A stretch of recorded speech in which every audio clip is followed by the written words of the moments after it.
All right, so just finished that little tell in the Baroque Works that was in the beginning of volume 24. First and foremost, they teased that Pell didn't really die. So, yes, give me that.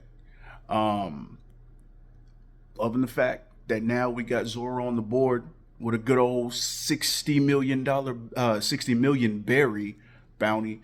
Luffy's up there with 100 million now, which none of the other Straw Hats got it. So I guess, and y'all can correct me in the comments if the criteria on how you get yourself a bounty, because it seems like when Luffy got the bounty for defeating Arlong, it seems like that's why he got that bounty, because nobody else had a bounty on them, even though Nami was the one that struck one of the Marines.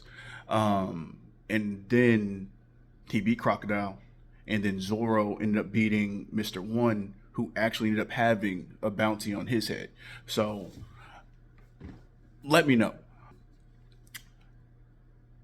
Nico Robin joining the Straw Hats.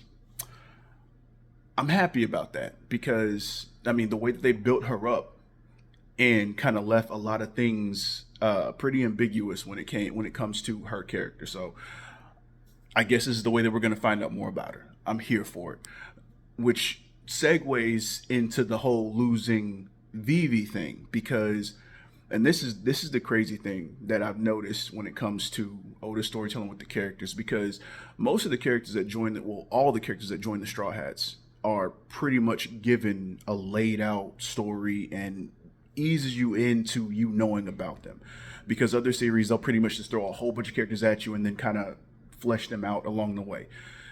They allow you kind of the same way that you would meet somebody in real life. You know, you don't meet everybody at one time. Most of them, usually you meet one person at a time and then learn about them.